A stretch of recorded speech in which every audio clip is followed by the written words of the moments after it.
नमस्कार विद्यार्थी मित्रांनो, मी खेमचंद्र पाटील आपलं जिजाऊच्या ऑनलाईन मोफत मार्गदर्शन केंद्रावर सर्वांचं स्वागत करतो. आज आपण नागपूर शहर पोलीस भरती 2024 मध्ये जो पेपर झाला त्यामधले गणित आणि बुद्धिमत्ता या दोन विषयांच्या प्रश्नांची चर्चा करणार आहेत.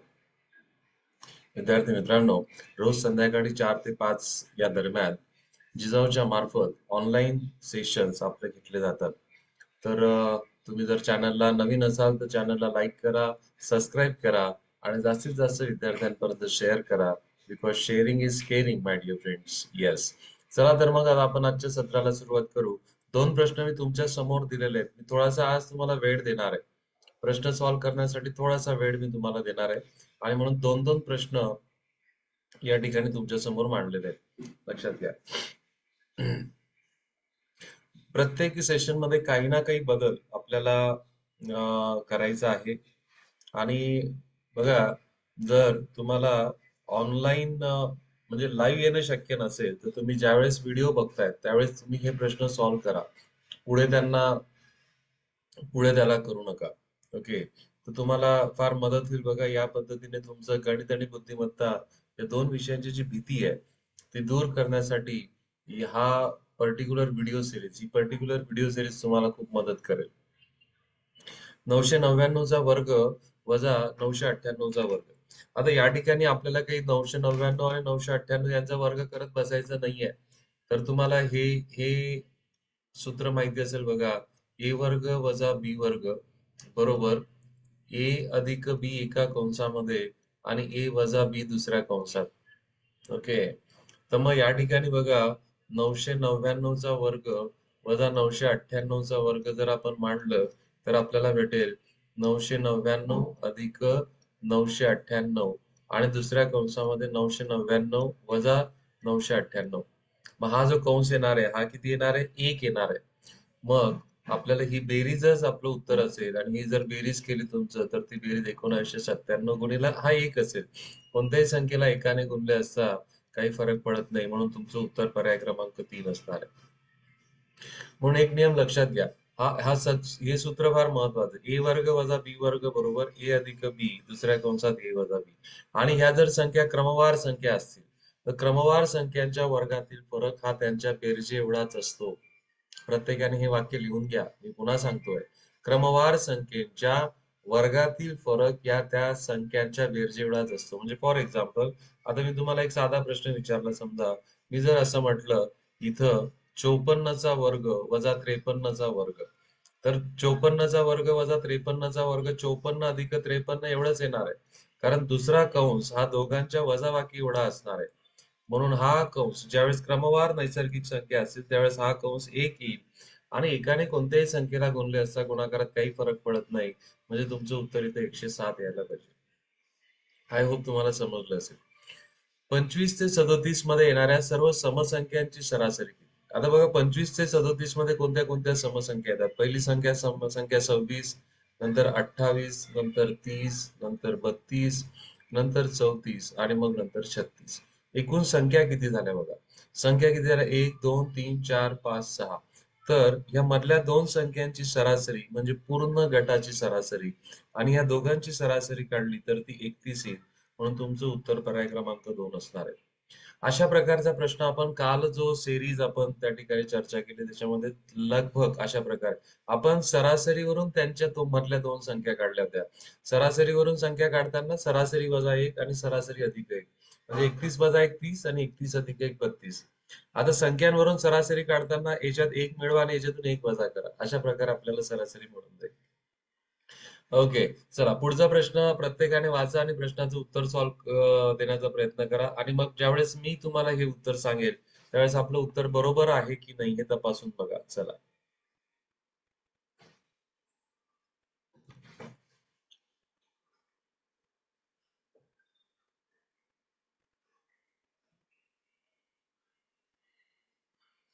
एका चॅरिटी शो मध्ये पोलिसांतर्फे 420 तिकीट विकली गेली.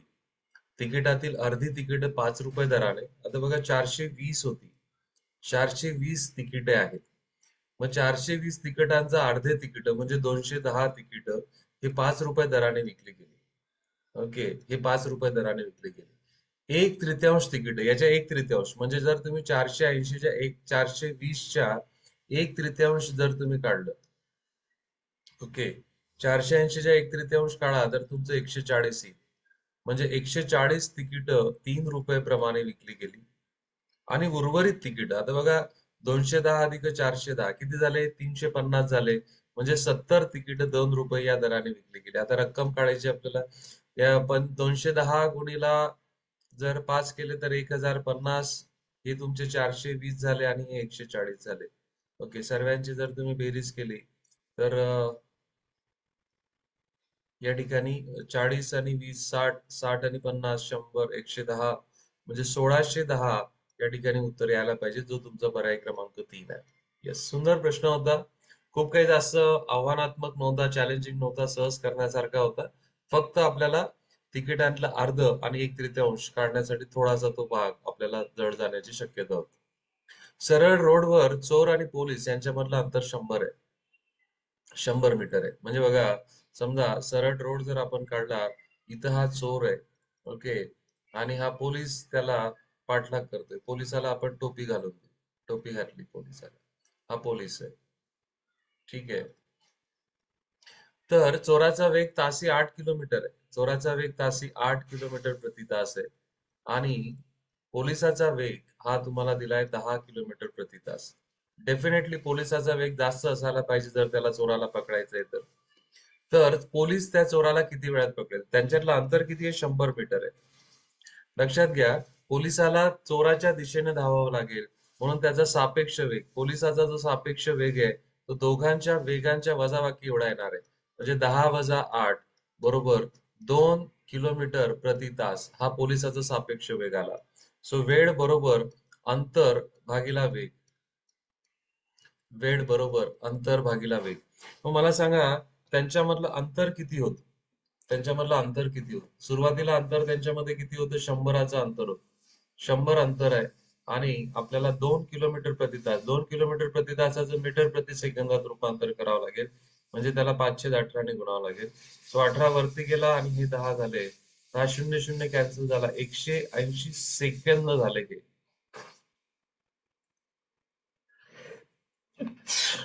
180 सेकंद म्हणजे 30 मिनिट त्या ठिकाणी, सॉरी 3 मिनिट तुमचं उत्तर असायला पाहिजे. 60 सेकंदाचा एक मिनिट होतो, तर 180 सेकंद म्हणजे 3 मिनिट.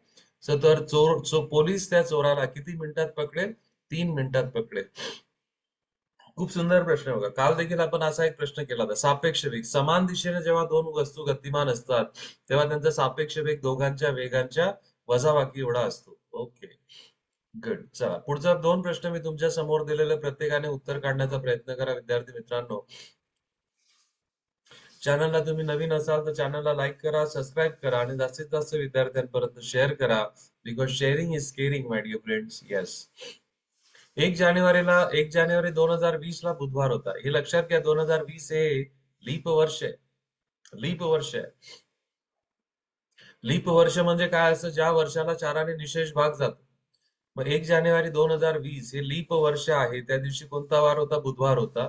आपल्याला 31 डिसेंबर 2022 ला कोणता वार असेल असं विचारलंय. मग 1 जानेवारी पासून आपण जर 1 जानेवारी 2020 पासून ते 1 जानेवारी 2022 पर्यंत जर आपण गेलो तर बघा काय होईल. इथं बुधवार होता. किती वर्ष आपण पुढे जातोय? 2 वर्ष जातोय. पण याच्यामध्ये आपल्याला 3 दिवस ऍड करावे लागतील. कारण की जरी 2 वर्षांचा गॅप असला तरी 2020 हे लीप वर्ष आहे. म्हणजे बुधवार अधिक 3 दिवस म्हणजे गुरुवार, शुक्रवार, शनिवार. शनिवार लक्षात घ्या. आणि ही डेफिनेटली हे तुमच्या लक्षात असलं पाहिजे. साधारण वर्षामध्ये साधारण साधारण जे वर्ष असतं त्याच्यामध्ये ज्या दिवसाने सुरुवात होईल, म्हणजे 1 जानेवारीचा दिवस आणि 31 डिसेंबरचा दिवस हा सारखाच असतो साधारण वर्षात. लक्षात घ्या. साधारण वर्षात आणि साधारण वर्षात 1 जानेवारी आणि 31 डिसेंबरचा वार सारखाच असतो. मग 1 जानेवारीला जर शनिवार असेल तर 31ला पण काय असेल? शनिवार असेल. तर कॅलेंडर मधल्या या छोटे छोटे बारकावे जर तुम्हाला माहिती असतील तर कमीत कमी वेळामध्ये तुम्ही हा प्रश्न सॉल्व्ह करू शकता. नागपूर शहर पोलीस भरतीचा आपण प्रश्न या ठिकाणी चर्चा करतोय विद्यार्थी मित्रांनो. जे विद्यार्थी चॅनलला नवीन असाल त्यांनी चॅनलला लाईक करा आणि सबस्क्राईब करा आणि बेल आयकॉन देखील दाबून ठेवा, म्हणजे तुम्हाला असे वेगवेगळे नवीन व्हिडिओच नोटिफिकेशन आपल्याला पहिल्यांदा येत राहील. एका महिन्यात 7वा दिवस हा शुक्रवार पूर्वीचे 4 दिवस आहे. 7वा दिवस, 7वा दिवस, 7th डे. शुक्रवार पूर्वी 4 दिवस म्हणजे शुक्रवारच्या पुढे 3 दिवस. शनिवार, रविवार, सोमवार म्हणजे सोमवार आहे. तर त्या महिन्याचा 19वा दिवस काय असेल? आता बघा, 14 तारखेला पुन्हा 14th डे, 14 तारीख पुन्हा सोमवार असणार आहे. ओके. 21 तारीख पुन्हा सोमवार असणार आहे. मग 21 तारखेच्या 2 दिवस मागे जायचंय आपल्याला. चला 2 दिवस मागे जा मग. सोमवारच्या 2 दिवस मागे गेल्यानंतर तुमचं उत्तर येणार आहे शनिवार. जितकं साधं सोपं करता येईल तेवढं करण्याचा प्रयत्न करा. नागपूर शहर पोलीस भरतीमध्ये 2 लगातार सलग प्रश्न हे कॅलेंडरवर विचारले गेलेले होते. 7 दिवसानंतर तोच वार काय होतो? रिपीट होतो. 7 तारखेला जर सोमवार असेल, शुक्रवार पूर्वीचे 4 दिवस म्हणजे शुक्रवार पूर्वीचा अगोदरचा एक गुरुवार, बुधवार, मंगळवार आणि सोमवार. मग 7ला जर सोमवार होता तर 14ला पण सोमवार होता, 21ला पण सोमवार येणार आहे. मग 21च्या मागे 2 दिवस गेल्यानंतर 19वा दिवस येणार. पुढचा हा प्रश्न हा आकृत्यांवरचा प्रश्न आहे. प्रत्येकाने करण्याचा प्रयत्न करा. आकृत्यांवरचे खूप प्रश्न आपण सॉल्व्ह केले आहेत आणि त्यामध्ये एक स्टँडर्ड मोडस ऑपरंडी आपण वापरली, ती म्हणजे इलिमिनेशन पद्धत. इलिमिनेशन पद्धतीने आपण प्रश्न सॉल्व्ह करण्याचा प्रयत्न आपण मागच्या सत्रांमध्ये आपला हे केलाय. चला प्रत्येकाने करण्याचा प्रयत्न करा. मी थोडासा वेळ देतोय तुम्हाला.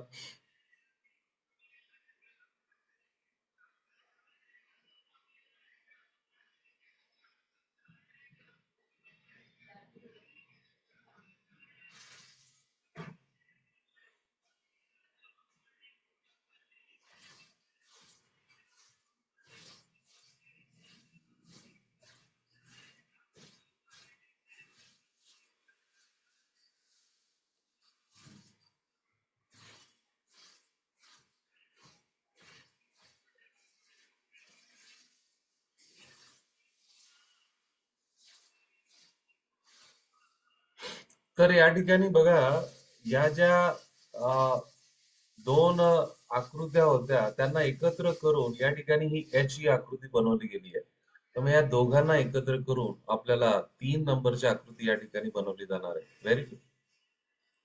आता बघा, हे स्वस्तिक बदलत आहे, म्हणजे स्वस्तिक कसं फिरतंय बघा, त्याच्यावर तुम्ही फोकस करा. ही ही जी बाजू होती म्हणजे ती आता उलटी झाली आहे आणि ही पण याची याची आडशातली प्रतिमा आणि हा इथं गेला. नंतर हा इथं गेला, हा इथं गेला. मला आता इथं असणारी आकृती, इथं मला डॉट असणारी आकृती पाहिजे. इथं डॉट असणारी आकृती माझी पर्याय क्रमांक 2 आणि 4 नाहीये, ते गेले. ओके. आणि हे सायमल्टेनियसली आरशातली प्रतिमा आणि पाण्यातली प्रतिमा होते. म्हणजे या ठिकाणी अशी आकृती आपल्याला अपेक्षित आहे, अशी आकृती आपल्याला अपेक्षित आहे. आणि अशी जर आकृती तुम्ही बघितली तर पर्याय क्रमांक 3 तुमचं उत्तर या ठिकाणी यायला पाहिजे. आता बघा, आकृत्यांवरचे जेव्हा तुम्ही प्रश्न सॉल्व्ह करतात तेव्हा त्याच्यामध्ये कोणत्याही प्रकारची एक स्टँडर्ड पद्धत नाहीये. तुम्ही तुमच्या ऑब्झर्वेशनच्या जोरावर हे प्रश्न सॉल्व्ह करू शकता. ओके. चला पुढचा प्रश्न आपल्या समोर आलाय. पुन्हा हा वयवारीवरचा प्रश्न आहे. अ ब क यांच्या वयांची बेरीज 88 आहे.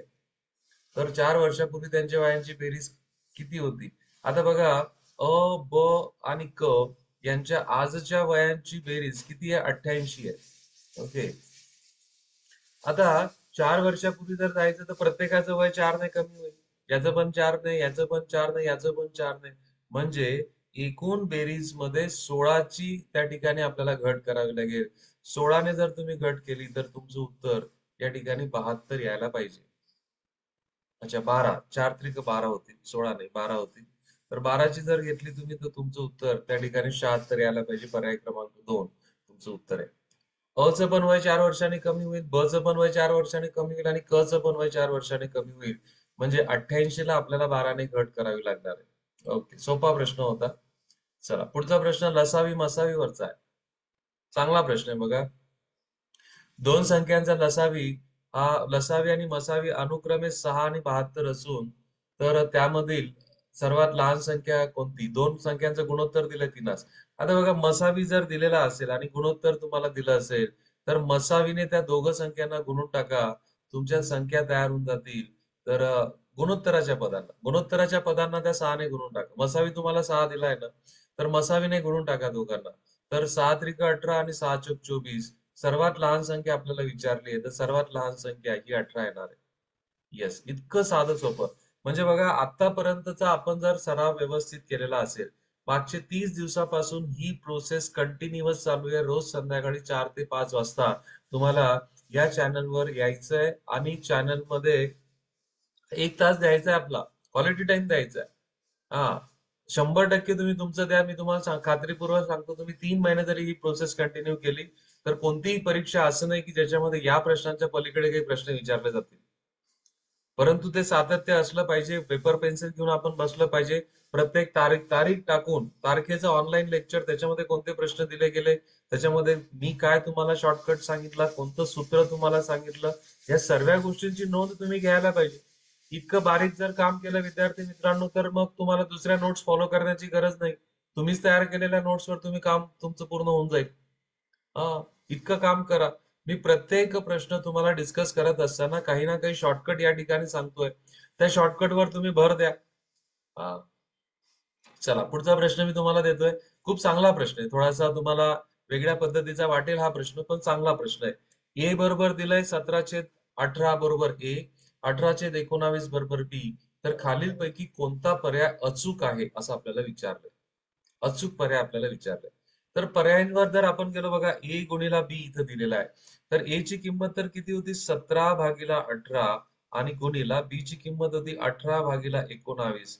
तर 18 कॅन्सल होऊन जाईल. म्हणजे याचं उत्तर 17/19 यायला पाहिजे होतं, पण इथे 19/17 दिलं, म्हणजे हा अचूक पर्याय नाही. आता ए छेद बी, ए छेद बी म्हणजे कसं येईल बघा, 17/18 भागीला 18/19. आणि भागाकार करताना काय करतो आपण, भागाकार करताना पहिल्या अपूर्णांकाला दुसऱ्याच्या गुणाकार व्यस्तने गुणतो. आणि आता हे जर गुणाकार केलं, तर हा गुणाकार मोठा येणार आहे, तो 17/19 कधीच येणार नाही. हा पण पर्याय गेला. आता हा काय म्हणतोय बघा, ए वजा बी हा लहान आहे कोणापेक्षा, शून्यापेक्षा.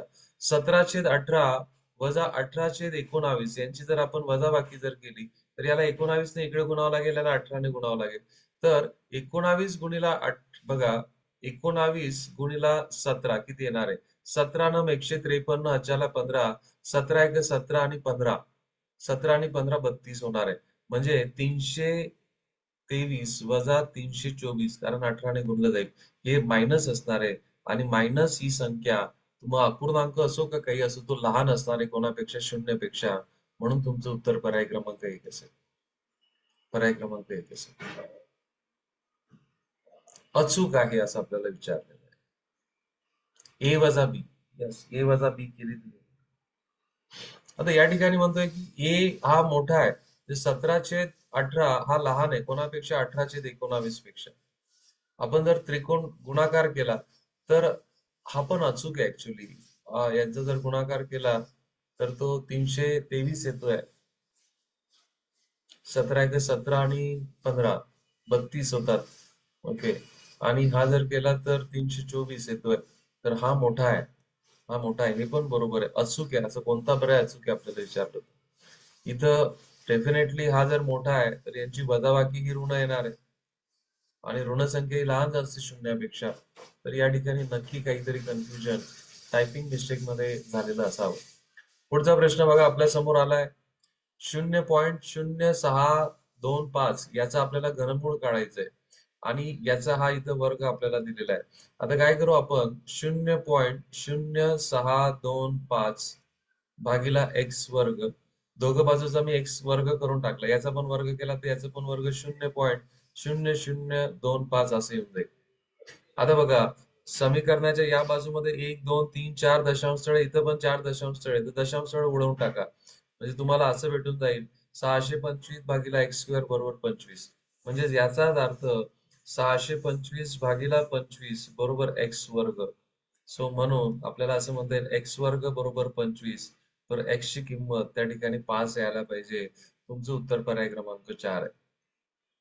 तर बऱ्याच वेळेस थोडस दशांश अपूर्णांकांशी डील करताना, दशांश अपूर्णांकांमध्ये आपण जेव्हा काम करतो, तेव्हा थोडासा आपल्याला त्या ठिकाणी डिफिकल्टी त्या ठिकाणी नक्की होते. परंतु याला जर अशा पद्धतीने जर तुम्ही हँडल केलं तर ते लवकरात लवकर होऊ शकते. चला पुढचा प्रश्न बघा. त्रिकोणाच्या दोन मापांची मापे 68.8 आणि 57.5 असल्यास तिसऱ्या कोणाचं माप किती? आपण काल बघितलं होतं.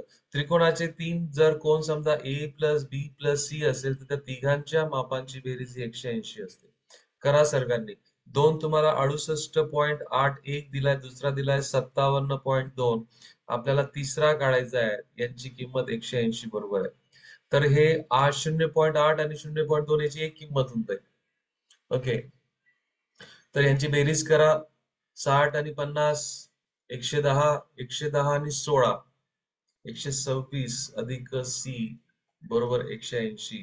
म्हणून सी ची किंमत तिसरा कोण 180 वजा 126 जर तुम्ही केले तर पहिल्यांदा 20 वजा करा. 100 वजा केले नंतर 80 वजा 20 किती राहतील 60. 60 मधून 6 गेले 54 अंश तुमचं उत्तर यायला पाहिजे पर्याय क्रमांक 2. बेरजा वजाबाकी कशा सोप्या करायच्या हे मी तुमच्यावर सोडतो. तुमची जितका त्या ठिकाणी सराव असेल त्या पद्धतीने तुम्ही ते करू शकता. पुढचा प्रश्न बघा. खूप चांगला प्रश्न आहे. बुद्धिमत्ते चाचणीवरचा प्रश्न आहे. खालील समानतेत प्रश्नचिन्हाच्या जागी कोणते दोन चिन्ह क्रमाने येणार आहेत? म्हणजे आपल्याला हे समीकरण खरं ठरवायचं आहे. हे समीकरण आपल्याला खरं ठरवायचं आहे. तर कोणते दोन चिन्ह आपल्याला त्या ठिकाणी यायला? आता या ठिकाणी तुम्ही काय करू शकता? गुणाकार आपण ऑप्शन्स घेऊ. पहिला ऑप्शन जर मी घेतलं तर 2.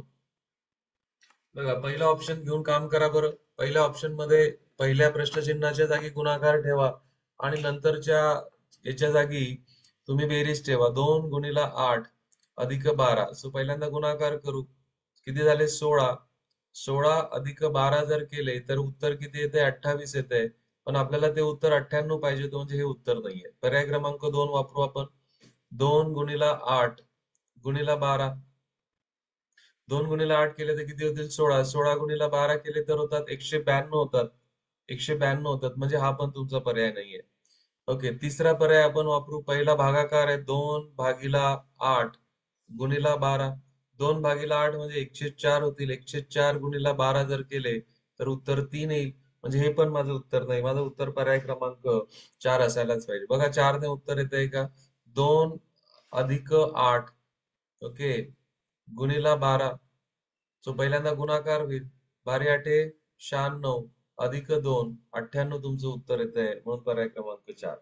बोडमासचा रूल वापरा. पहिल्यांदा बेरीज करू नका. 2 गुणिले 8 10 केलं मग गंमत जमणार नाही, मग अडचण येईल. लक्षात घ्या. बोडमासचा रूल वापरायचा. बोडमासच्या रूल मध्ये गुणाकार अगोदर होतो. गुणाकार अगोदर होईल आणि मग नंतर बेरीज होईल. लक्षात घ्या. आणि मी तुम्हाला मागच्या सत्रामध्ये सांगितलं तर आठवतंय का बघा. ज्यावेळेस तुम्हाला पर्यायांच्या मदतीने प्रश्न सॉल्व्ह करायचा असतो त्यावेळेस पर्याय क्रमांक 4 ला पहिल्यांदा प्राधान्य द्या. प्राधान्य पहिलं द्या. प्रायोरिटी पहिल्यांदा पर्याय क्रमांक 4 ला द्या. म्हणजे पहिले 3 पर्याय चेक करण्यासाठीचा माझा वेळ त्या ठिकाणी नक्की वाचू शकतो. चला पुढचा हा खूप सुंदर प्रश्न आहे. सिलॉलिझम वरचा, तर्क आणि अनुमानावरचा प्रश्न आहे. विधान दिलेत, विधानांवरून तुम्ही आकृती काढा. सर्व कागद झाड आहेत. म्हणजे काय होईल? एक कागदाचा वर्तुळ पूर्णपणे सामावला जाणार आहे. कशामध्ये? झाड मध्ये. आणि सर्व झाड दगड आहेत. म्हणजे झाडांचा पण वर्तुळ दगड मध्ये सामावला गेला. अशा प्रकारची आकृती तुम्हाला आली. आता सर्व झाडे कागद आहेत का? सर्व झाडे कागद नाही आहेत. सर्व कागद दगड आहेत का? आहेत. कारण कागदांचा वर्तुळ पूर्णपणे सामावला गेला दगडांमध्ये. सो फक्त 2 बरोबर आहे. तुमचं उत्तर पर्याय क्रमांक 2. तर्क आणि अनुमानावरचे प्रश्न बघा. फक्त तुम्हाला पोलीस भरतीला नाही, बँकिंगला 5 प्रश्न विचारले जातात. स्टाफ सिलेक्शनला 5 प्रश्न विचारले जातात. ओके, राज्यसेवा झालं, पीएसआय झालं, कंबाईनच्या मेन्सला देखील तुम्हाला या तर्क आणि अनुमानावरचा प्रश्न विचारला जातो. खूप सुंदर प्रश्न प्रकार आहे. ओके, पुढचा प्रश्न वेन आकृतीवरचा आहे. धातू, सोडियम आणि सल्फर या 3 घटकांमध्ये आपल्याला काय करायचंय? वेन आकृतीच्या याच्याने आपल्याला त्याला रिप्रेझेंट करायचंय. धातू, सल्फर आणि सोडियम. ओके, चला मला उत्तर देण्याचा प्रयत्न करा.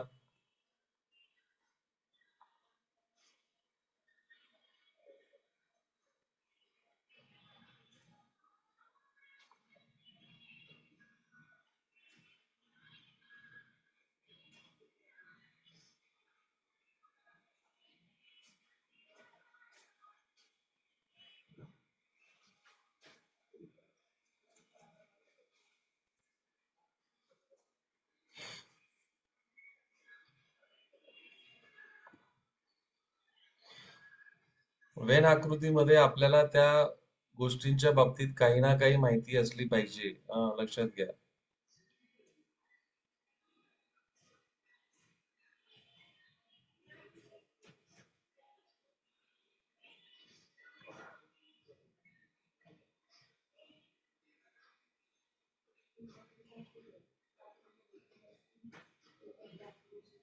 सायन्स वरचा हा प्रश्न आहे विद्यार्थी मित्रांनो, लक्षात घ्या.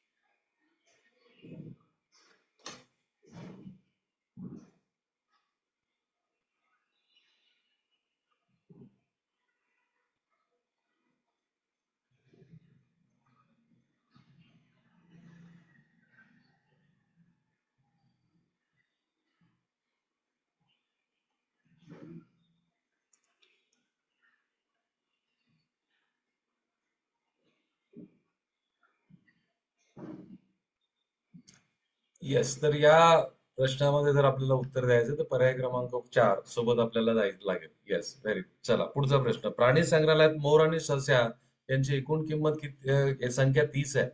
पायांची संख्या 96 असल्यास मोर व ससे यांची संख्या अनुक्रमे आपल्याला करायची आहे.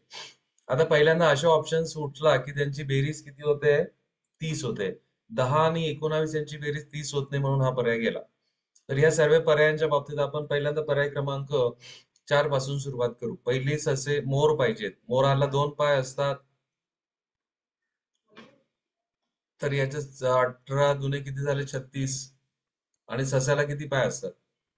सस्याला 4 पाय असतात. तर 48 यांची बेरीज होते का? 96 होते का यांची बेरीज? यांची बेरीज 96 होत नाही, म्हणजे हे उत्तर येणार नाही. मोराला 2 पाय, 11 दुने 22 आणि हे 76, 19 चोक 76, म्हणजे हे पण उत्तर येत नाही, म्हणजे हे उत्तर असायला पाहिजे. मोराला 12 दुने 24 आणि 72. जर 24 आणि 72 यांची टोटल केली तर 96 येईल, म्हणजे तुमचं उत्तर पर्याय क्रमांक 1 असायला पाहिजे. पर्यायांच्या मदतीने करा, काय शॉर्टकट बिटकट काही पाठांतर करू नका. हो. चला पुढचा प्रश्न बघा. हा नातेसंबंधावरचा आहे. शेजारच्या व्यक्तीची ओळख करून देताना एक स्त्री म्हणाली की त्याचे वडील माझ्या वडिलांच्या एकुलत्या एक मुलीचे सासरे आहेत. आता बघा, माझ्या वडिलांचा एकुलती एक मुलगी म्हणजे ती स्वतः, स्वतः मुलीचे सासरे म्हणजे स्वतःचे सासरे आहेत. एक स्त्री म्हणाली की त्याचे वडील माझे सासरे आहेत, त्याचे वडील माझे सासरे आहेत. तर त्या स्त्रीचं त्या पुरुषाशी नातं काय? तर ते उत्तर आहे नवरा बायको. माझ्या वडिलांचे एकुलते एक मुलीचे सासरे म्हणजे माझे स्वतःचे सासरे, त्याचे वडील माझे सासरे आहेत. म्हणजे नक्की त्या ठिकाणी तो व्यक्ती त्या स्त्रीचा नवरा असेल आणि ती महिला त्याची बायको असेल. येस. पुढचा प्रश्न आपल्या समोर आलाय बघा. वंदना आणि रेखा दोघी पोलीस भरतीमध्ये गेल्यात. वंदनाची उंची रेखापेक्षा 40% कमी आहे. आता बघा, वंदना आणि रेखा दोघं पोलीस भरतीमध्ये गेल्यात. वंदनाची उंची रेखापेक्षा कमी आहे, म्हणजे रेखाची जर उंची 100 असेल तर हिची 60च आहे. मग आपल्याला रेखाची उंची वंदनापेक्षा कितीने जास्त आहे? आता बघा, रेखाची उंची वंदनापेक्षा 40ने जास्त आहे. वंदनापेक्षा म्हणजे छेदस्थानी 60 घ्यावं लागेल, गुणीला 100. 0 0 कॅन्सल करा. बेक दुने 4, बेत्रिक 6 आणि 203 म्हणजे 200/3%. 200/3 म्हणजे 66.66% तुमचं उत्तर यायला पाहिजे. खूप चांगला प्रश्न आहे विद्यार्थी मित्रांनो, शेकडेवारीवरचा प्रश्न आहे. अशाच पद्धतीने हे प्रश्न सॉल्व्ह करा. पुढचा प्रश्न बघा. एका दुकानदाराने 15 शर्ट 2,340 रुपयाला खरेदी केली, विकल्यास 60 रुपये तोटा झाला. तर प्रत्येक शर्टची खरेदी किंमत किती? आता 15 शर्ट त्याने कितीला विकले ते आपण करून घेऊ. बघा, 15 शर्ट 60 रुपये तोटा झाला. एका दुकानदाराने 15 शर्ट, ओके. मग आता 15 शर्ट ची तुमची विक्री किंमत 2,340 होती. मग एका शर्टची विक्री किंमत काढून घेऊ आपण. एका शर्टची विक्री किंमत सोपं आहे बघा. एका शर्टची विक्री किंमत काढण्यासाठी या 2,340 ला आपल्याला 15ने भागावं लागेल. भाग द्या, 15ने भाग द्या. 15 एक 15, खाली किती उरले 8, वरून घेतला 4, 15 पाचा 75, खाली उरले 9, 15 सक 90. म्हणजे ही झाली विक्री किंमत. ही झाली त्याची विक्री किंमत. आणि तोटा होतोय म्हणजे आपल्याला खरेदी किंमत, प्रत्येक शर्टची खरेदी किंमत काढण्यासाठी. ओके, पुन्हा एकदा चेक करून घ्या. हे 15 शर्टचे 15 एक 15, खाली किती उरतील 5 आणि 3 8, 15 पाचा 75 आणि 15 सेक 90. येस, 60 रुपये तोटा झाला. मग खरेदी किंमत करताना 156 अधिक 60 करावं लागतील, तर तुमचं उत्तर 216 रुपये त्या ठिकाणी यायला पाहिजे. प्रत्येक शर्टची खरेदी किंमत किती आहे? ओ, आय सी. आता तो हा जो प्रॉफिट आहे बघा, हा जो प्रॉफिट आहे तो एका एका शर्टवर नाही तोटा एका शर्टवर नाही झालाय. तो तोटा एका शर्टचा नाहीये. येस, तो तोटा 15 शर्टचा आहे. 15 शर्टचा तोटा आहे. म्हणजे मग एका शर्टवर त्याला तोटा आहे, 15 शर्टवरचा 60 रुपये होतोय, तर एका शर्टवर त्याला 4 रुपये तोटा होणार आहे. म्हणजे तुमची खरेदी किंमत 160 रुपये येणार आहे. हो यस, 160 रुपये त्याला तोटा झाला. किती शर्ट विकल्यावर? 15 शर्ट विकल्यावर त्याला झालाय. लक्षात घ्या, खूप चांगला प्रश्न आहे. कन्फ्युज करणारा आहे, तेढा आहे पर मेरा आहे. Very good. चला पुढचा प्रश्न बघा. एका पुस्तकाची छापील किंमत 180 रुपये असून 153 रुपयाला दिली आहे. मग सूट किती बघा. 180 रुपयाची वस्तू 153 रुपयाला दिली आहे, म्हणजे नक्की त्यांनी किती टक्के, किती रक्कम कमी केली? 27 कमी केली. 27 रुपये सूट दिली. 27 रुपये सूट दिली. 27 सूट म्हणजे 27% होत नाही. आता शेकडा सूट आपल्याला काढायची. शेकडा सूट बरोबर 27 भागीला 180 छापील किंमत गुणिला 100. संक्षिप्त रूप द्या. 0 0 कॅन्सल झाला. 9 दुने 18, 9 त्रिक 27, बेक बे, बे पंचे 10, 5 त्रिक 15. तर 15% सूट त्याने दिली आहे. सूट काढताना, शेकडा सूट काढताना ती नेहमी छापील किमतीवर काढले जाते विद्यार्थी मित्रांनो. येस. आतापर्यंत जर सेशन तुम्हाला आवडलं असेल तर चॅनलला लाईक करा, सबस्क्राईब करा आणि जास्तीत जास्त विद्यार्थ्यांपर्यंत शेअर करा. आज 31 ऑगस्ट आहे. ऑगस्टचा शेवटचा दिवस आहे. आपल्याला 1000 सबस्क्रायबरचा टप्पा आपल्याला कंप्लीट करायचा आहे आणि ते टार्गेट नक्की कंप्लीट होईल, याचा मला विश्वास आहे. चला पुढचा प्रश्न हा तुम्हाला संक्षिप्त रूप द्यायचा आहे. आणि संक्षिप्त रूप देताना आपल्याला या संख्या दिल्या तर आपण त्यांचे घातांक सारखे करून घेऊ बघा. 81 चा वर्ग गुणिला 27 चा वर्ग भागिला 9चा घन गुणिला 3चा 5वा घात. आता बघा 81 चा वर्ग हा 81 म्हणजे 3चा 4था घात आहे, त्याचा वर्ग आहे. 27 म्हणजे 3चा घन आहे. ओके, पुन्हा त्याचा वर्ग आहे. 9 म्हणजे 3चा वर्ग आहे, त्याचा पुन्हा 3रा घात आणि 3चा 5वा घात. घाताचा घात करताना घातांकांचा गुणाकार करतात, म्हणून हा झाला 3चा 8वा घात. 4 गुणिला 2 गुणिला 3 दुने किती होतील? 6 होतील भागीला. ओके, 3 दुने पुन्हा किती झाले? 6 झाले गुणिला 3चा 5वा घात. म्हणजे हा 3/6 3/6 कॅन्सल झाला. 3चा 8वा घात वजा 5वा घात. घातांकांचा भागाकार असेल, घातांकित संख्यांचा भागाकार असेल तर काय करायचं असतं? काय करायचं असतं आपल्याला? काय करायचं असतं?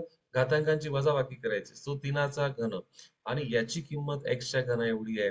घातांक जर सारखे असतील तर पाया देखील सारखे असले पाहिजे, म्हणजे x ची किंमत ही 3 असायला पाहिजे. खूप सुंदर प्रश्न आहे, घातांकांवरचा प्रश्न आहे. ओके, चला पुढचे 2 प्रश्न आपल्या समोर आलेत. बुद्धिमत्ते जास्तीचे प्रश्न आहेत. मी प्रत्येकाला विनंती करतो की आपण प्रश्न सॉल्व्ह करण्याचा प्रयत्न करा. चला, your time starts now. Come on. चला करण्याचा प्रयत्न करा. सोपा प्रश्न आहे. एक प्रकारची सांकेतिक भाषा आहे. 8 गुणिला 2 4 होत नाही. मग गुणाकार म्हणजे काय असायला पाहिजे? गुणाकाराचा अर्थ या ठिकाणी भागाकार होतोय. 8 भागीला 2 बरोबर 4. नंतर 8 भागीला 4 बरोबर 2. 16 भागीला 8 बरोबर 2. मग त्या अनुषंगाने 32 भागीला 2 बरोबर किती? 16. तुमचं उत्तर पर्याय क्रमांक 3 असायला पाहिजे. येस. पुढचा प्रश्न देखील सोपा आहे बघा. युपीएससी मध्ये देखील असे प्रश्न विचारले जातात. येस. फक्त आपल्याला काय करायचं, आता आपण अशा प्रकारचा प्रश्न आपण ऑलरेडी सॉल्व्ह केला आहे. ज्या ठिकाणी जे तुम्हाला चिन्ह दिलेत ना त्या चिन्हांना बदलवा. आता बघा, डॉलर सिम्बॉलचा अर्थ काय होतो? बेरीज. ऍट द रेटचा अर्थ काय होतो? गुणाकार. हॅशचा अर्थ काय होतो? वजाबाकी. आणि स्टारचा अर्थ काय होतो? भागाकार. आता बोर्डमासचा रूल वापरा, विसरू नका. बोर्डमास रूल, पहिल्यांदा भागाकार, नंतर गुणाकार. गुणाकार करून घ्या, 4×5 = 20, हा भागाकार केल्यानंतर -9, -72 भागीला 8, -9. मग आता बेरीज करा, 16 आणि 20 किती होतील? 36. 36 - 9 केलं तर तुमचं उत्तर 27 येणार आहे. तुमचं पण उत्तर 27 असेल. येस, 27 तुमचं उत्तर असणार आहे. ओके, चला पुढचा प्रश्न. चांगला प्रश्न आहे. आपल्याला मिसिंग नंबर फाइंड करायचा आहे. कूट प्रश्न आहे, कूट प्रश्न आहे. सोपा आहे हा प्रश्न, सोपा आहे. पाढे जर पाठ असेल तर विद्यार्थी मित्रांनो, 84/42 किती येतोय? 2. आणि तो इथं लिहिलाय. नंतर 39/13 किती येतोय? 3, तो इथं लिहिलाय. म्हणून 150/15 किती येणार आहे? 10.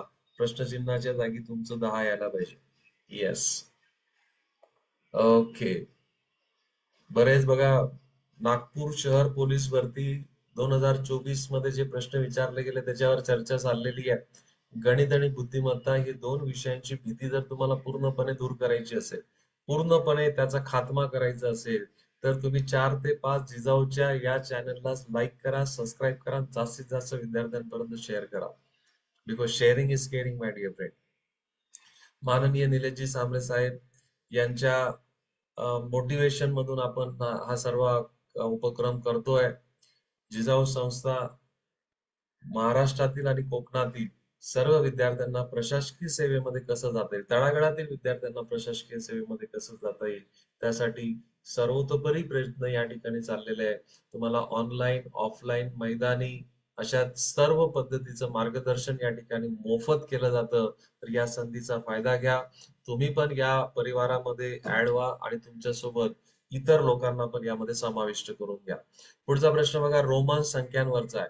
रोमन संख्यांवर आपण, मी तुम्हाला एक चार्ट लिहून दिलेला आहे. मागचे बघा, सी म्हणजे सी फॉर सेंचुरी, सी चा अर्थ होतो 100, एक्स चा अर्थ होतो 10, व्ही चा अर्थ होतो 5 आणि आय चा अर्थ होतो 1. चला मग करा लवकर, वेळ दिलाय तुम्हाला, दिलाय वेळ तुम्हाला, लक्षात घ्या. तर 10 आणि हे 7 किती झाले? 17. हे किती झाले? अधिक 9 वजा हे किती झाले? 4 अधिक 100. तर 17 आणि 9 किती झाले? हे 26 होतील. किती होतील? 26 होतील. 26. 26 वजा 4 अधिक 100. 26 वजा 4 22 अधिक 100. म्हणजे तुमचं उत्तर 122 त्या ठिकाणी यायला पाहिजे, जो पर्याय क्रमांक 2 आहे. रोमन नंबर्स वर पण कॉन्सन्ट्रेट करा. मी एक चार्ट तुम्हाला मागच्या वेळेस लिहून दिलेला आहे. ओके, चला पुढे 2 प्रश्न तुमच्या समोर आलेत. प्रत्येकाने आपला प्रयत्न याच्या ठिकाणी चालू ठेवा. जो प्रश्न तुम्हाला येईल तो प्रश्न करा. थोडासा कॉन्फिडन्स मिळवा. केल्याने होत आहे रे, आधी केलेची पाहिजे. चला, खालील संख्ये मालिकेतील 20वी म्हणजे 20वं पद, 20वं पद आपल्याला पाहिजे. तुम्हाला सूत्र लिहून देतो बघा. 20वं पद काढण्यासाठीचं सूत्र असणार आहे ए अधिक, ए म्हणजे काय? पहिलं पद, त्या शृंखलेचं पहिलं पद, कंसामध्ये n-1 गुणिला डी. डी म्हणजे सामायिक फरक. काय फरक आहे याच्यामधला सामायिक? काय फरक आहे? कितीने कमी कमी होत आहे संख्या? 3ने कमी होत आहे. म्हणजे इथं बघा, ए ची किंमत काय असणार आहे? तुमचं पहिलं पद म्हणजे 24. ओके, एन ची किंमत काय काढणार आहे? तुम्हाला 20वं पद काढायचं म्हणून 20, आणि डी म्हणजे सामायिक फरक, म्हणजे तो आहे -3. -3 होतो. चला करा. -3 म्हणजे इथे जर टाकले आपण बघा, 24 अधिक 20 वजा 1 19 गुणिला -3 म्हणजे 24 वजा 57. 24 वजा 57 जर तुम्ही वजाबाकी केली तर तुमचं उत्तर -33 त्या ठिकाणी यायला पाहिजे, जो पर्याय क्रमांक 3 आहे. कारण संख्या कमी होत जात आहे. पुढचा प्रश्न आपल्या समोर जो आलाय बघा, अशा पद्धतीचा ज्यावेळेस आपल्याला प्रश्न येतो त्यावेळेस शेवटचं वर्गमूळ अगोदर सोडवा. वर्गमुळात 16 म्हणजे किती झाले? 4. म्हणजे आता बघा, 40 वजा 4, 40 वजा 4 किती होतील? 36 होतील. म्हणजे मग संख्या, आता मला प्रश्न मला असा दिसतोय, 41 अधिक 70 वजा वर्गमुळात 36. वर्गमुळात 36 म्हणजे किती झाले? 6. वर्गमुळात 36 म्हणजे किती झाले? 6. आता 41 अधिक 70 वजा 6.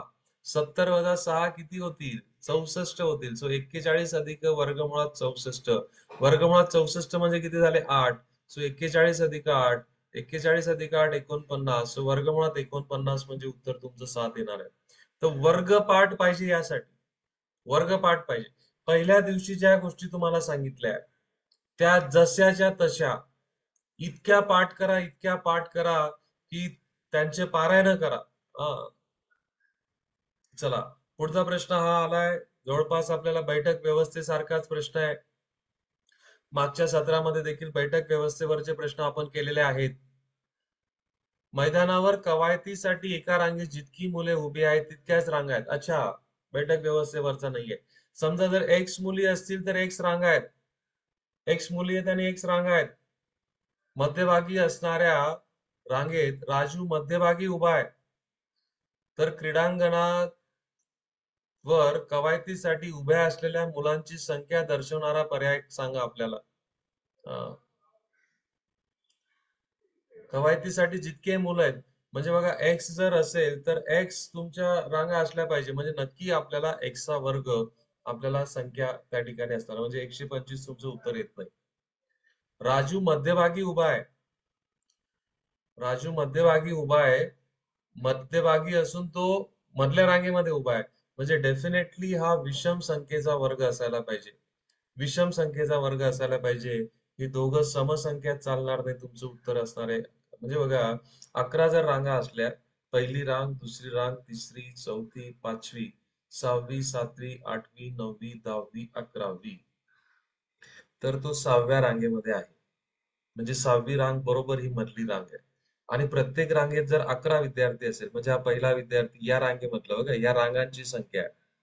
याच्यातला हा पहिला, दुसरा, तिसरा, चौथा, पाचवा, 6वा, 7वा, 8वा, 9वा, 10वा आणि 11वा, तर हा बरोबर मध्यभागी उभा आहे. म्हणजे तुमचं उत्तर 121 यायला पाहिजे. खूप लॉजिकल प्रश्न आहे. खूप लॉजिकल प्रश्न आहे. ओके, चला पुढचा प्रश्न बघा आपल्या समोर आलाय. वयवारीवरचा प्रश्न आहे. रमाचे सध्याचे वय आपल्याला विचारलंय. रमा मालाहून 3 वर्षांनी लहान आहे. 2 वर्षानंतर त्यांचे वयांचे गुणोत्तर 5:6 होईल. म्हणजे पहिला हे रमाचं वयाचं दर्शवतोय आणि दुसरा हा मालाचं वयाचं दर्शवतोय. म्हणजे मग 2 वर्षापूर्वी मालाचं वय कोणाच्या पटीत यायला पाहिजे? 5च्या पटीत यायला पाहिजे. 2 वजा करायचे याच्यातून 11 येतील. याच्यातून 2 वजा करा किती येतील? याच्यात 14. 2 वर्षानंतर 2 वर्षानंतर त्याचं वय 5च्या पटीत यायला पाहिजे. 13 अधिक 2 15 आलं. 16 अधिक 2 18 येतात म्हणजे हे उत्तर येणार नाही. 15 अधिक 2 किती होतात? 17. हे उत्तर होणार नाही. 18 अधिक 2 किती होतात? 20 होतात. इथं पण पॉसिबिलिटी म्हणजे 2 पर्याय तुमचे गेले.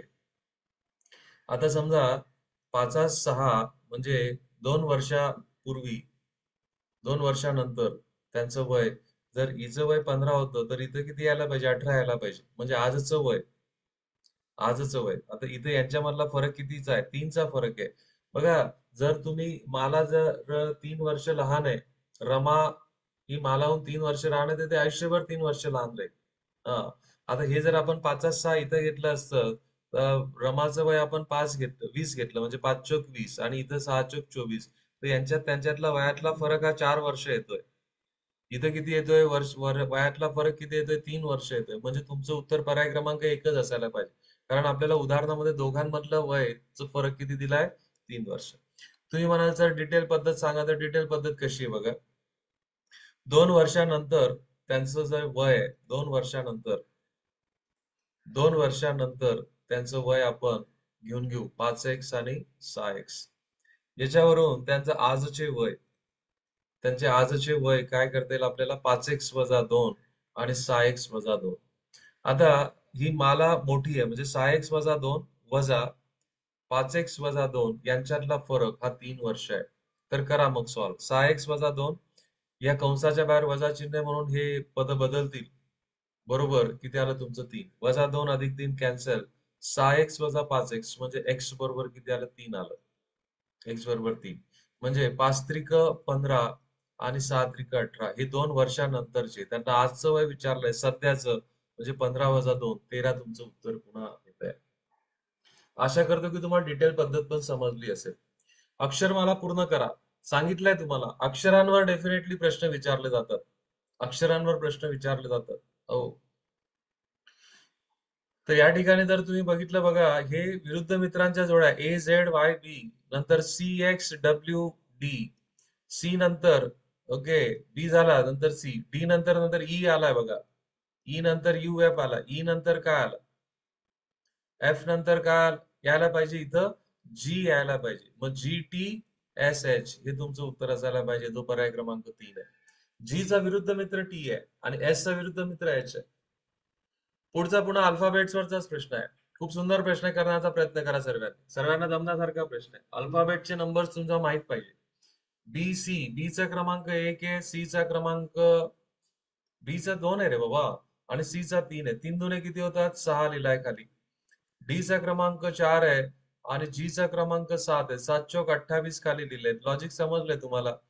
जी चा क्रमांक पुन्हा 7, एल चा क्रमांक 12, 7 12 7 84. मग असं तुम्ही आता बघा की ज्याच्यामध्ये वरच्या दोघांचा गुणाकार खाली लिहिलेला पाहिजे. IQ येते का उत्तर? पहिला पर्याय चेक करू. आय चा नंबर 9 आहे आणि क्यू चा नंबर 17, यांचा गुणाकार 180 होत नाही. पी चा नंबर 16 आहे आणि क्यू चा नंबर 17, यांचा गुणाकार 270 होत नाही. ए चा क्रमांक 1 आहे, झेड चा 26 आहे, यांचा गुणाकार 26 होतो. म्हणजे तुमचं उत्तर पर्याय क्रमांक 3 असणार आहे. आय होप की तुम्हाला हे समजतंय. चला, 2 अक्षरमाला या ठिकाणी पूर्ण करा. एक अक्षर अंकमाला पूर्ण करायचं, दुसरा तुम्हाला समान संबंधांवरचा प्रश्न आहे. चला, प्रत्येकाने करण्याचा प्रयत्न करा. येस. ज्यावेळेस शृंखला फार लांब लचक असेल, तर त्यावेळेस तुम्ही उड्या मारा, जम्प करा, 3-3चे ग्रुप करा. बघा, एकाचा पुढचा 2, 2च्या पुढचा 3, 3च्या पुढचा इथं 4 यायला पाहिजे. म्हणजे माझ्या उत्तराची सुरुवात 4 ने व्हायला पाहिजे. इथं बघा, हा 2 आहे, 2, 2 नंतर इथं 4 झाला. ओके, 4चा किती झाला? 6. आता 6चा 8 व्हायला पाहिजे, तो झाला इथं. नंतर 1 नंतर किती आलाय तुमचा? 3 आलाय. 3 नंतर किती आलाय? 5 आलाय. 5 नंतर आता 7 यायला पाहिजे, तुमचं उत्तर आलंय. योग्य पर्याय निवडा. 8 32, 8 चोक 32 होतात. मग 16 चोक 64 द्यायला पाहिजे होतं, पण पर्यायामध्ये 64 नाहीये. तो विचार सोडा, दुसरा विचार करा.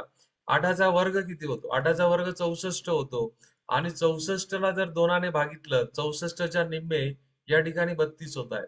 मग 16चा वर्ग जर केला तर तो 256 होतो आणि 256च्या जर तुम्ही निम्मे केलं तर त्या ठिकाणी 128 होतो. दिलेला आहे पर्याय, पर्याय दिलेला आहे, म्हणजे तुमचं उत्तर 128 येणार आहे.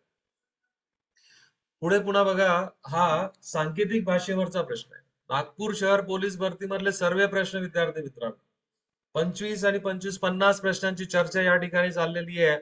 चॅनलला लाईक करा, सबस्क्राईब करा, इतक्या विद्यार्थ्यांपर्यंत व्हिडिओ शेअर करा की सर्वांनी या ठिकाणी एकदा आपल्या परिवारामध्ये यायला पाहिजे. तुम्हाला इथं जबरदस्त ताकदीचं मार्गदर्शन या ठिकाणी केलं जात आहे. माननीय निलेशजी सांबरे साहेब याच्यामध्ये जातीने लक्ष देऊन या विद्यार्थ्यांना कशी मदत होईल या ठिकाणी तसा प्रयत्न केला जातोय. क्रिकेटला या मध्ये असं लिहिलं जातंय बघा. तर किक हा कसा लिहिला जाईल? आता किक हा शब्द याच्यामधलेच कुठले तरी अल्फाबेट उचलून हा शब्द तयार केलाय.